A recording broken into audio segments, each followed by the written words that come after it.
They say life never prepares you for certain moments. And they're right. Because nothing, not age, not experience, not love, can ever prepare you for that moment. That one moment when everything shifts, quietly, almost without warning. I still remember it. His voice, soft, uncertain, just above a whisper. He looked at me, not with arrogance or boldness, but with vulnerability. And he said something no mother, no woman, ever expects to hear. Can you help me with my first time? At first, I thought I misheard. But the silence that followed told me I hadn't. In that second, something inside me cracked open. And I wish I could say I pushed it all away.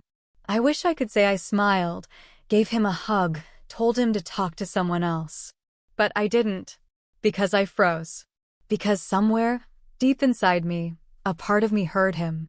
A part of me understood. And that terrified me more than anything else ever has. It's not a moment I'm proud of. It's not a story I ever thought I'd tell.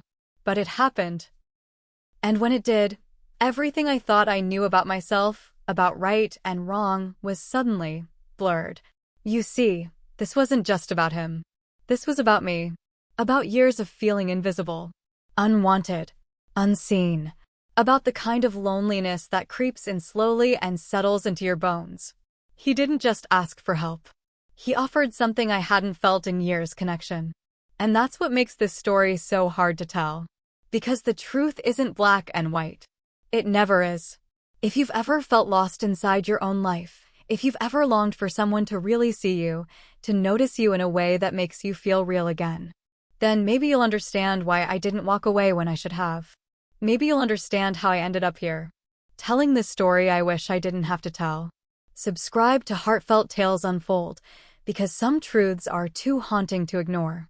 And what happens next, you won't believe. I guess, to understand how things got this far, you have to understand me. Understand us. I'm 38. Married. On paper, everything looks fine. Maybe even ideal. Nice house. 2 cars. Quiet neighborhood where you hear sprinklers more than you hear arguments. But real life doesn't live on paper, does it? My husband, David, isn't a bad man. He works hard. Provides. Pays the bills. Fixes the leaking faucet when I ask enough times. But somewhere along the way, he stopped seeing me. Stopped noticing the little things. How I curled my hair for dinner. How I wore perfume to bed. How my voice got quieter every time I realized he wasn't listening. We used to talk. Laugh. Now we just exist. Like roommates who occasionally bump into each other in the hallway. He comes home late. Eats alone in front of the TV. Falls asleep on the couch more nights than not. And me? I've become the background noise in my own marriage. Some nights I sit at the kitchen table long after the dishes are done, staring out the window like I'm waiting for something. I don't even know what. Maybe a sign. Maybe permission to admit how empty I've been feeling. And then there's Josh. 19. My stepson. David's only child from his first marriage. His mom left when he was little. No calls. No birthdays. Just disappeared one day and never came back. When I came into their lives, Josh was 12. Shy. Quiet. He used to hide behind his dad when I spoke to him. But over the years, we got close. He started opening up to me. He'd sit on the kitchen counter while I cooked and tell me about his day, his friends, his dreams. He never called me mom. I never asked him to. But the bond we had, it was real. Sometimes stronger than anything I had with his father. I was the one who helped him with his first heartbreak. The one who stayed up late with him before exams, quizzing him until his eyes drooped. The one who held him when he cried, silently, because he hated showing tears. And somewhere along the way, he stopped being just my stepson. Not in a romantic way, not then. But emotionally, he became the one person in the house who saw me. He noticed when I wore a new dress. He asked if I was okay when I sighed too loud. He listened, really listened, when I talked. That kind of attention, when you've been starved for it, it starts to feel like oxygen. Our house, despite all the warmth it should have had, always felt cold. Not physically, God knows we had central heating, but emotionally. Everything was in place, but nothing felt in place. We were like actors in a play we'd all forgotten the lines to. Josh and I became the only real connection in that house. We'd laugh together, share little inside jokes, even watch old romantic movies late at night when David was working late again, or just not interested. I'd pour us tea, and we'd sit on opposite ends of the couch, quoting lines from the movie like we were in on some secret the rest of the world didn't know. But there were moments. Brief, fleeting moments where something shifted. He'd look at me a little too long. Or I'd feel a flutter I didn't want to acknowledge. It was subtle. Too subtle to call out, but real enough that I noticed. And then came that night. We'd just finished watching a film, I don't even remember which one. Something romantic and bittersweet, the kind that makes you ache a little when it ends. I stood up to clear our mugs, and as I turned to say goodnight, Josh paused. He looked at me, not the way a stepson looks at a stepmother. There was something softer in his gaze, deeper. He opened his mouth like he was about to say something, then stopped. His eyes held mine for just a second too long. And then he whispered, "Good night," and turned away. But I stood there, frozen.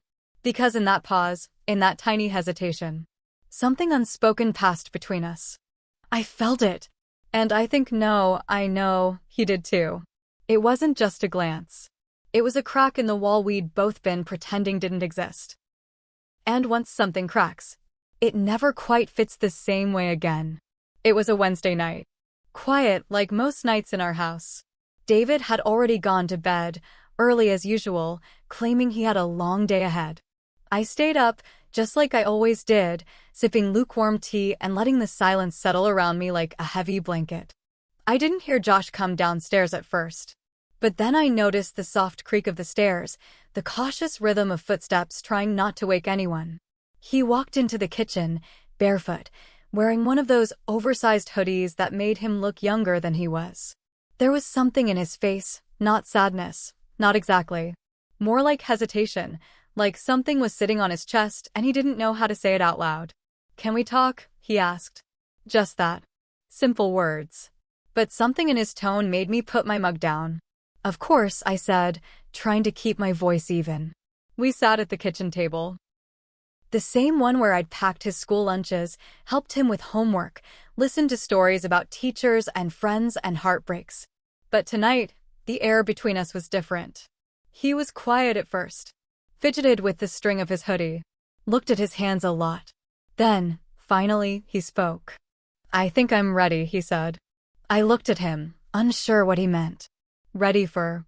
He didn't look up when he said it. To be with someone. You know, my first time. There was this moment where everything in me tensed. Not because I was shocked, not entirely. He was 19. It made sense. But because of how he said it. Who he was saying it to. I took a breath, trying to shake off the sudden tightness in my chest. I nodded slowly, offering the safest response I could find. "Well, that's a big step. Are you nervous?" He let out a small laugh. Not a happy one.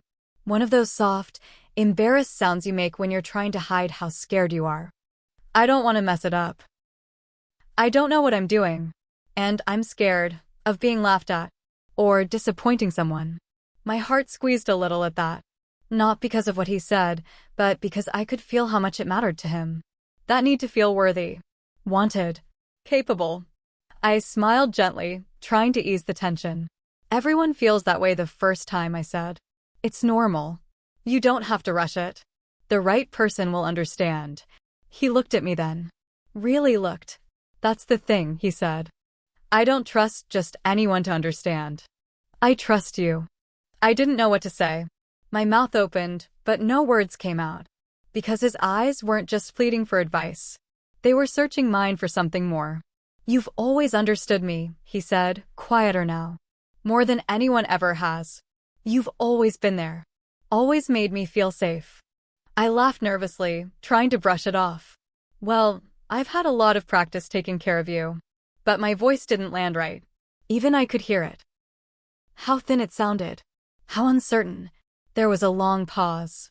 Not uncomfortable, but heavy. Like we both knew something had shifted, but neither of us wanted to name it. Then, without thinking, I reached out. Placed my hand on his shoulder. A simple gesture. one I'd done 100 times before. But this time, I didn't pull away. His skin was warm. His eyes dropped to where my hand rested on him, then lifted back to mine. Something passed between us. Unspoken, uninvited, but undeniable. I let my hand linger a second too long. Just one heartbeat more than I should have. And that second, that heartbeat, was enough. Enough to let the thought form. Enough to plant the seed. I took my hand back quickly, clearing my throat. "Well," I said, forcing a smile, "you'll figure it out. You're thoughtful. You care. That's more than most people have going for them." He didn't argue. Just nodded, still watching me. Still, waiting maybe. Eventually, he stood. Said goodnight. Walked back up the stairs. And I sat there, frozen. The silence around me louder than it had been all night. Because in that brief conversation, everything changed. It wasn't about advice. It wasn't even about sex. It was about something deeper. A longing, a trust, a hunger for connection, for closeness, that we both recognized. And once that hunger surfaces, once you look someone in the eye and realize they see you, really see you, it's almost impossible to unfeel it. I wish I could say that was the end of it, that I brushed it off and moved on. But the truth is, that was just the beginning. After that night, something changed inside me. I tried to pretend it hadn't. I tried to wake up the next morning like everything was the same. Like his words hadn't echoed in my mind all night. "I trust you. You're the only one who's ever really understood me." But I couldn't stop hearing them. Over and over. Like a quiet drumbeat under every moment of my day. What was he really asking? Was it just guidance, reassurance? Or was there something deeper beneath his voice, beneath his eyes, beneath the way he lingered that night? I told myself not to read into it. That I was just lonely. That my own emotional hunger was making me imagine things that weren't there. But then, why did my chest tighten every time I heard his footsteps on the stairs? Why did I start listening more closely to the sound of his laughter, watching for the way he looked at me when he thought I wasn't paying attention? I didn't want to feel anything. God knows, I didn't plan to. But it's like my body remembered something my heart had forgotten, what it feels like to be seen, to be wanted, even if it's only imagined. And that terrified me. I started seeing memories differently. Moments with David, my husband, that I used to excuse, now they came back sharper, colder. I'd crawl into bed some nights, wearing lingerie I hadn't put on in months. He wouldn't even look up from his phone. No kiss. No touch. Just silence and scrolling and sleep. Other nights, I'd reach for him. And he'd shift away, mumbling something about being tired. Every rejection was like a pinprick to the heart. Small, but constant. And together, they made me numb. How do you stay whole in a relationship that slowly chips away at who you are? I started remembering the last time he touched me with intention, not out of habit, not just routine, but with that hunger I used to crave. I couldn't even remember when that was. But Josh looked at me like I still mattered. Like I still had softness. Like I still glowed. I kept trying to draw a line in my mind. To tell myself, he's just a boy, he needs guidance. You're supposed to protect him, not confuse him. But then came the counter voice. The quiet whisper that lives in the corners of your soul when you're aching for something. He's not a child anymore. He's 19. A man, technically. You've watched him grow. You've shaped who he's become. Maybe. This is just about helping. About closeness. Nothing more. I told myself it was motherly affection. But it didn't feel like that anymore. Not completely. And that's when the guilt started to creep in. Slowly, quietly, like a shadow that followed me through the house. I'd catch myself watching him from the kitchen doorway. The way his back curved as he leaned over the table, writing. The way he ruffled his hair when he was frustrated. The way he smiled, open, honest, like the world hadn't closed him up yet. And I'd feel it, this pull. Not just physical. No, it was deeper than that. It was the need to be needed. The ache of feeling invisible for too long and suddenly being seen. He made me feel like a woman again, not just a wife, or a stepmother, or the person who kept the house running while her husband drifted further and further away. But every time I felt that flutter in my chest, it was followed by a sharp sting of shame. Because what kind of woman looks at her stepson and feels that? What kind of woman starts to confuse comfort with desire? I told myself it would pass. That I was just going through something, a phase. That all I needed was some time, some space. But the truth was, I didn't want space. I wanted the warmth I felt in his presence. The quiet excitement that came with every shared glance, every unspoken word. The sense that I mattered to someone. That I was wanted again. And that made everything so much more dangerous. Because I wasn't just fighting what I felt for him. I was fighting what I hadn't felt in years. And the more I tried to push it down, the more it clawed its way back up. After that night in the kitchen, it became harder to pretend nothing had changed. At first, it was subtle. Little things. We started spending more time together again. Movies in the living room became our thing, just like before. But now, it felt different. Charged. He'd sit a little closer. Our knees would brush sometimes, and neither of us would move away. His arm would rest on the back of the couch, and though it didn't touch me, I felt it. Like the space between us was vibrating. And I let it happen. I told myself it was harmless. That I was imagining things. But the truth was, I didn't want it to stop. Those nights felt like something out of a dream I didn't want to wake up from. Soft laughter. Dim lights. The kind of quiet intimacy you only get when two people see each other, and no one else is watching. One night, he leaned over to grab the remote, and his hand brushed my thigh. He froze. I did too. And in that stillness, in that brief silence, something passed between us that was louder than any words. He pulled his hand back quickly. Apologized. But I just smiled, said it was okay. I shouldn't have. But I did. It was like we were dancing around a fire we had no business getting close to. But neither of us stepped back. Our conversations changed too. He started asking deeper questions. About love. About relationships. About what it meant to be with someone, not just physically, but really be with someone.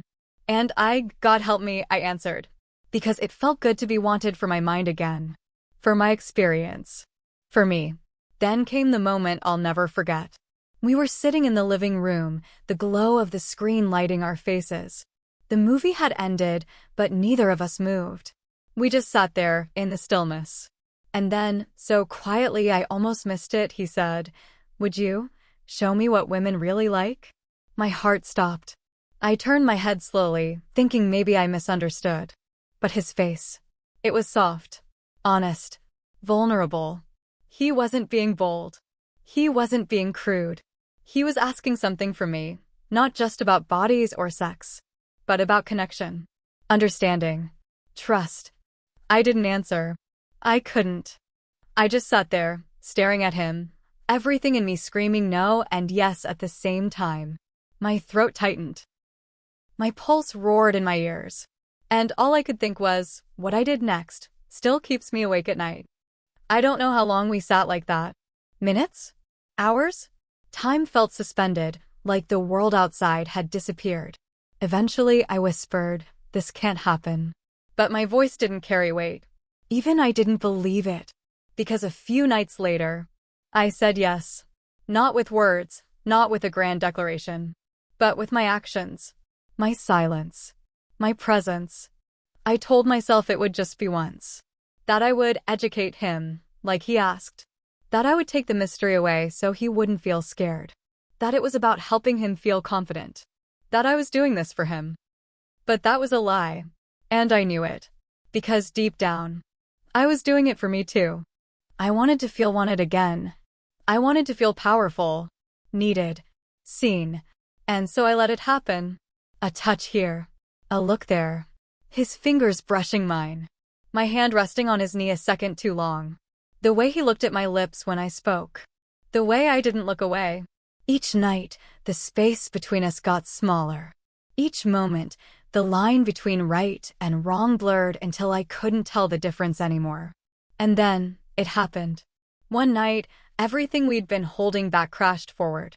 It wasn't rough. It wasn't rushed. It was slow, emotional, confusing. He looked at me like I was the center of his world.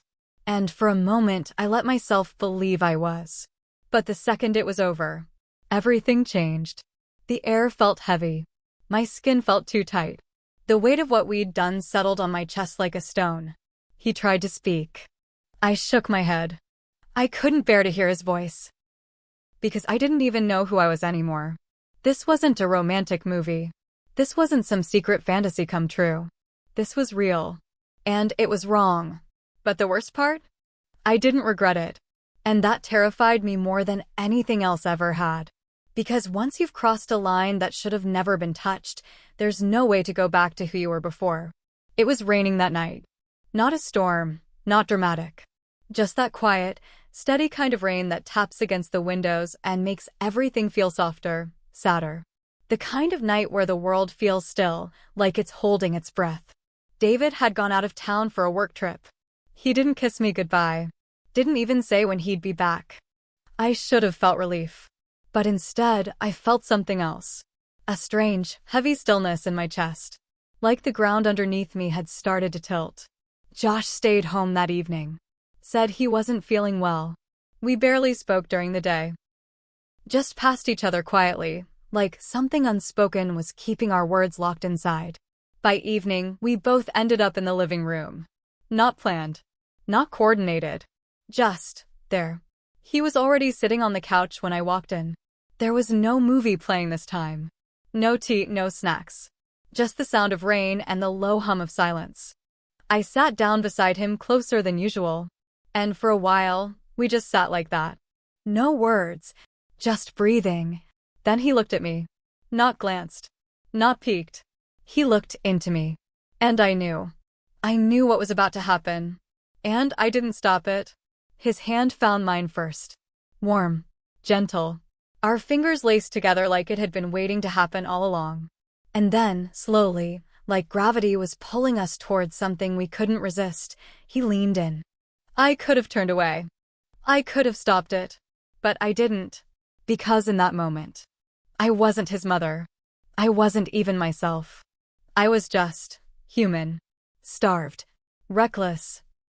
And desperate to feel something that reminded me I was still alive. Our lips met, softly at first. Cautiously. But once that boundary was broken, there was no going back. Every layer of guilt, fear, shame, it disappeared in the heat of that moment. We moved like people trying to memorize each other. Hands tracing familiar skin in unfamiliar ways. Breathless. Silent. Almost reverent. It wasn't wild or fast. It was slow, tender, painfully intimate. And when it was over, we didn't speak. We just sat there, still connected, still breathing the same air. My eyes stared at the floor. I couldn't look at him. I couldn't even look at myself. And then he whispered it. The words that made everything shatter in slow motion. I love you. So simple, so innocent, but laced with a truth I wasn't ready to face. I didn't respond. I couldn't. Because in that moment, I felt everything crumble inside me. My identity, my marriage, my sense of right and wrong. It all cracked. Quietly, like thin glass under pressure. He said it again, softer this time. I love you. And I just sat there, frozen. My heart screaming, my mind racing, my soul caving in. Because how do you respond when you've crossed a line so deep, so irreversible, that even breathing feels like a betrayal? I wanted to tell him it was wrong. That it couldn't happen again. That we made a mistake. But none of those words came. Only silence. And somehow, that silence said more than any confession ever could. The next morning, the house felt off. Not broken, not loud, just wrong. Too quiet. Too still. Like even the walls knew something had happened that couldn't be undone. I woke before the sun. Couldn't sleep. Didn't want to. I just lay there, staring at the ceiling, trying to gather pieces of myself I wasn't sure I even recognized anymore. Everything from the night before played in my mind in slow motion. His touch. His voice. The way he whispered, I love you, like it was something we were supposed to carry into the morning. But daylight doesn't lie. And when I looked at my reflection in the mirror, I didn't see a woman in love. I saw someone else. Someone I barely recognized. Ashamed. Sick. Afraid. I heard him downstairs, Josh. He was making coffee, humming to himself like everything was normal. Normal. I almost laughed. How could he act so calm, so steady, when I felt like I was crumbling from the inside out? I stayed in my room longer than usual. Waited until I heard him go outside before I crept down the stairs, every step feeling heavier than the last. He'd left a cup of coffee for me on the counter, just like he always used to. It should have been sweet, thoughtful, but instead, it made my stomach twist. Because it wasn't just coffee anymore. It was a quiet reminder of everything we didn't say. I barely touched it. All day, I avoided him. I moved from room to room like a ghost, pretending to be busy, pretending to exist. And every time I caught a glimpse of him, walking past the hallway, sitting on the porch, texting on the couch, he looked fine. Happy even. Like a weight had been lifted from him. He'd glance at me occasionally, and I'd look away, afraid of what I might see in his eyes, afraid of what he might still see in mine. But he didn't seem shaken. Not like me. He smiled when we crossed paths, asked how I slept, laughed at something on his phone, and even tried to share it with me like nothing had happened. It was almost too normal. Too okay. And that scared me more than anything, because it meant he didn't understand the gravity of what we'd done. Or maybe he did, and just didn't care. By evening, I was exhausted from pretending. I locked myself in the bathroom and stared at the faucet for a long time before turning it on. Let the water run. Let it drown out the sound of my thoughts. Later that night, David called. He sounded tired, distracted, said he'd be home in a couple of days. Then, casually, almost joking, he said, "Josh seems happier lately. It's nice to hear him laughing again. You two always had a special bond." I froze. It felt like a slap. A cruel twist of irony. Because the very thing that made him proud was tearing me apart. I hung up quickly, said I was tired, lied again. Then I sat on the edge of my bed, staring at the floor, numb. I couldn't cry. I couldn't even think straight. Because every moment with Josh felt like a replay now, one I couldn't stop, one I didn't know how to end. I started keeping my distance, avoiding the living room, skipping meals, locking my door. But he noticed. Of course he did. He started texting me. "Are you okay? Did I do something wrong? Talk to me." I didn't reply. Late at night, I'd hear soft knocks at my door. Just 2 or 3. Never loud. Never insistent. But they'd sit there in the air like an echo I couldn't silence. I stayed quiet. Held my breath. Hoped he'd walk away. Sometimes he did. Sometimes. I wasn't so sure. Then, one night, I came upstairs and found a note on my pillow. It wasn't long. No speech. No apology. No explanation. Just one line. "I'm ready for us." And my heart dropped, because I realized in that moment. He thought this was just the beginning. And I knew I was in deeper than I'd ever imagined. I didn't sleep that night. The note sat on my nightstand like a ghost. 5 words. 5 little words that felt heavier than anything I'd ever carried. "I'm ready for us." I must have read it a dozen times. My fingers trembling, my breath shallow, my heart doing this erratic dance between panic and ache. I stared at the ceiling, then at the walls, then at my hands, like somehow they could explain what I'd done. What we'd done. But there were no answers. Only silence. And in that silence, I began to unravel. It hit me then. All at once, like a wave I hadn't seen coming even though I'd been standing in the tide for days. I lost myself. I let myself go. And for what? For 5 minutes of feeling wanted? For the illusion of closeness? For a fleeting sense of control in a life where I'd felt invisible for so long? I didn't even know who I was anymore. I wasn't a wife. Not in any real sense of the word. David hadn't looked at me like a partner in years. Hadn't touched me like a woman. Hadn't loved me in a way that made me feel like I was worth holding on to. I wasn't a mother, not to Josh. Not really. So what was I? What had I become? I thought back to that night. To how it all began. To the way his voice trembled when he asked for help. to the softness in his eyes, the way he trusted me. And I couldn't help but ask myself, was it real? Or did I take something fragile and twist it into something selfish? Was I the one who crossed the line? Or did we meet each other in that gray, dangerous space that lives between loneliness and desire? Was it manipulation? Or was it mutual? Was it love? Or was it trauma, dressed up in longing and desperation? And which was worse? I stood in front of the mirror, gripping the edges of the sink like it might anchor me. The woman staring back at me wasn't one I recognized. Her eyes were tired, her mouth tight, her skin dull, like the light had drained out of her. And I whispered, barely, like it might shatter the air, who have I become? Because this wasn't just about him anymore. It wasn't even about David or our failing marriage. This was about me, my choices, my silence, my weakness. And yet, underneath the shame, the guilt, the self-loathing, there was something else. Something I didn't want to admit. A part of me didn't want to let it go. That part of me, small, defiant, broken, still remembered how it felt to be seen, to be needed, to be touched like I mattered. And that terrified me more than anything. I started thinking about leaving, packing a bag, walking out the front door and not looking back. But where would I go? What would I say? I slept with my stepson, and now I don't know who I am anymore? Would anyone even believe me? Would anyone care? Would David fight for me? Would Josh? Or would they both just let me disappear? I didn't know what was worse, staying in this mess, or trying to survive outside of it. So I just stood there, motionless, paralyzed by the weight of my own decisions. Desperation tangled with denial. Fear whispered lies that maybe, just maybe, this could all still be salvaged. That I could pretend it didn't happen. That I could make it disappear if I just acted normal again. But deep down, I knew. Nothing was ever going to be normal again. Have you ever done something you can never take back? Something that lives inside you, not as a memory, but as a wound? I have.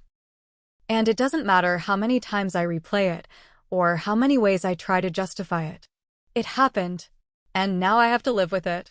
But what I don't know is if I'm the only one. If this kind of mistake, this kind of need, this kind of line crossing, if it's something others have felt too. I need to know. Am I the only one? Have you ever felt so unseen, so hollow? That when someone finally looked at you like you mattered, you reached back. Even when you knew you shouldn't. If you've ever been there, even once, tell me in the comments. Even if it's anonymous. Even if all you can say is, I understand. That's enough. Because sometimes the heaviest part of all this is feeling like no one else could possibly get it. And if this story moved you, if it made you pause, made you reflect, made you feel something you didn't expect to feel, please like this video. And subscribe to Heartfelt Tales Unfold. There are more stories coming. More raw. More honest. More real than I ever thought I'd have the courage to tell. You won't want to miss what's next. Sometimes the people who seek our guidance, they don't need our love. They need our boundaries. They need our clarity, our strength, our distance. And sometimes, when we ignore that, when we choose to give them what we think they want instead of what they truly need, we don't just hurt them. We hurt ourselves in ways that never fully heal. We cross a line. And once it's crossed, there's no going back. Only the silence we carry forever. I still see him sometimes. Out in the yard, headphones in, laughing at something on his phone. He looks lighter now. Freer. And sometimes, I wonder if he even thinks about that night anymore. If he's buried it like I have. Or if it shaped him in a way he'll never talk about. Maybe he's moved on. Maybe I never left him at all. But I stand by the window and watch him laugh. And I feel the distance between us like a wall I built with my own hands. A single tear slips down my cheek. And I let it fall. Because it's the only truth I have left.